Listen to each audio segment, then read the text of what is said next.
Індустріала, так, Республіка Київ, Україна, інститутська, no problem. Sorry? No problem.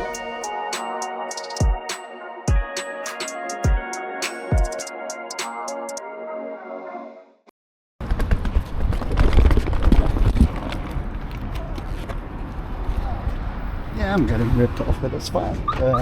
Can't sit here. Can't sit here. And there we go.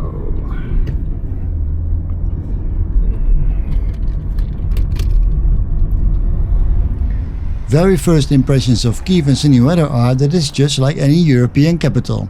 But if you don't look at the sky all the time, you will directly see things that make far less sense for any European capital.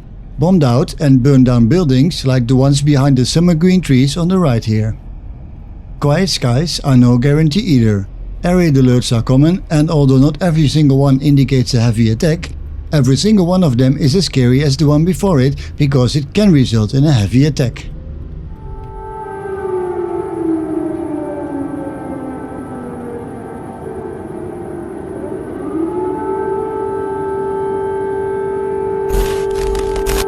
I just checked into my hotel here in Kyiv. I don't have a view of the Maidan because it's on the other side, but it's a 100-meter walk. I just had an air raid alarm, so I went inside and checked in, and then I discovered that the entirety of Ukraine is under a alarm.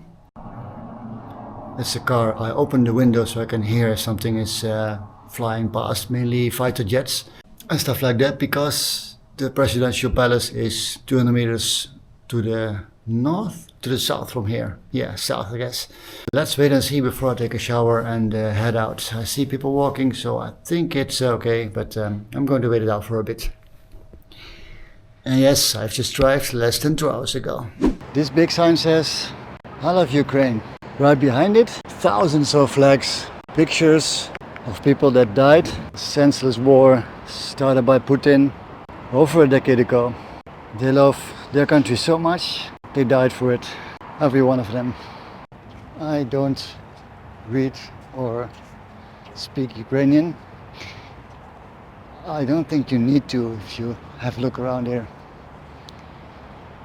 There are foreigners here as well. Here's an Argentinian flag, for example. There are flags from all over the world. They all died for the fight of freedom of Ukraine. And if you walk around here, just outside of the view of people visibly mourning, there are shrines to battalions, units, soldiers, brave soldiers in those units. Thousands of men, young men, as young as in their early 20s, among them also dads, granddads most likely, uncles, husbands. More information on what happened at the Maidan protests, or Euromaidan as it's called here, can be found on top of the Globus Mall roof there and the bridge. I am at the Ukraine Hotel for the night, which is right behind the statue. Oh yeah, look, they have a jellyfish museum right over there. That's odd, right?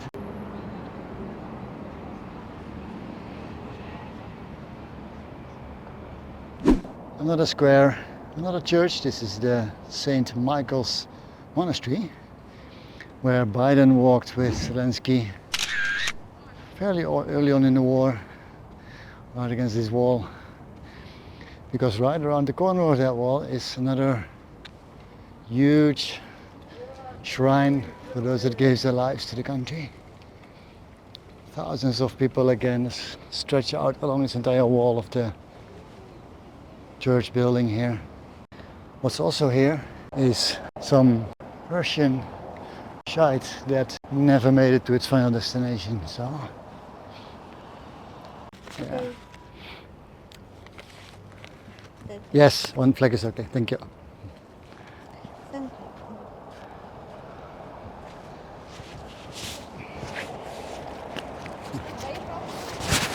Sorry? Where are you from? From Holland.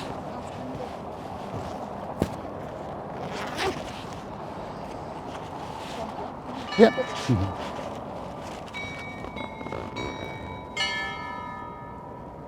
Bakhmut, sir. Bakhmut and headshot. This Oh, wow. 762. Sorry, fuck you, Russia. Fuck you, Putin. Sorry, my friend. No, don't be And sorry. volunteer this different organization. This is a Friday donation. Покровська, Дружківка, Харків and Куп'янськ. Help us support Ukraine Army drones and this because Ukrainian flag перекорбраса. It is Green Army flag, sir. I'll give some money, but I don't need this one because I already have two, so it's okay. Come on, this one. Please. It's okay, wait. I give 50, yeah?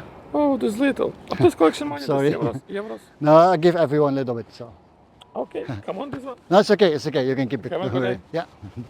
That's the third person that asked for donations, and this one said, oh, that's very little. Now I'm starting to understand it's most likely a scam, but oh well. We are here for some Russian shite they forgot to dispose of properly. So the Ukrainians took it and put it right in the city center where it would never arrive. This destroyed Russian equipment was aimed to reach Kyiv in 3 days after the invasion by Russia started.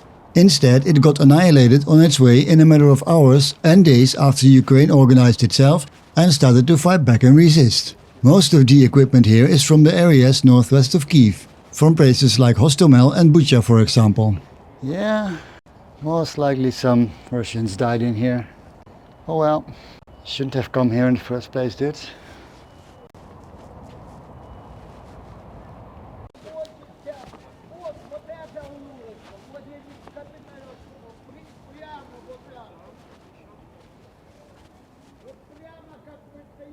I think those volunteers each have their own little square to guard. They're talking to each other now. So yeah, most likely it's not just volunteers, but no way for me to check it, and it's okay. It'll find its way to the proper channels eventually.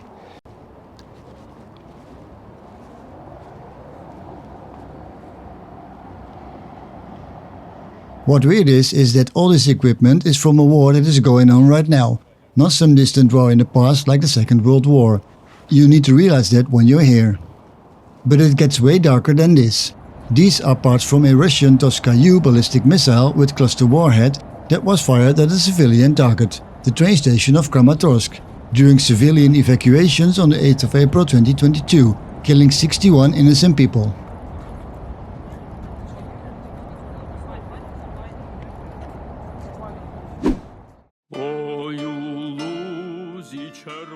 A short look at the Wall of Heroes, or the Wall of Remembrance for the Fallen for Ukraine, as it's named officially.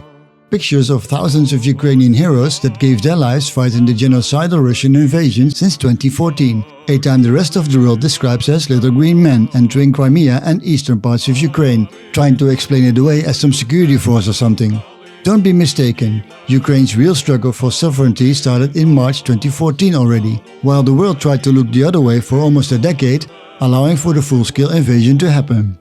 As mentioned previously, we will be back here for a closer look in a future video.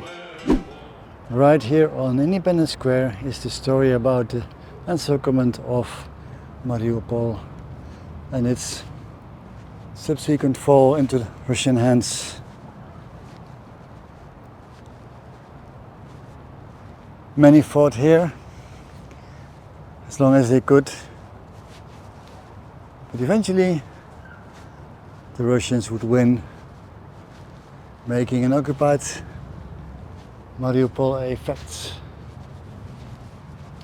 Until this day, Mariupol is occupied. One day it will be liberated. It is late in the afternoon here now in Kyiv, and I've made it back to Independence Square. It has been quiet all afternoon except for a short air raid alert just after my arrival, which makes it feel really weird. There is a sense of safety, yet that can change any moment. I realize I'm a tourist here. It sounds really weird maybe, but that's basically what I am. And I feel really safe actually, which is of course dangerous. And after this I'm going for a quick beer before the curfew kicks in at 11, and tomorrow will be another day. But before that, there's a night we have to survive. I'm not the only one who is enjoying this beautiful summer day here in Kyiv. People all around me are chatting, walking, eating, drinking, playing around, as if nothing has happened here. That might change all of a sudden. I hope it doesn't. And I'll see you tomorrow.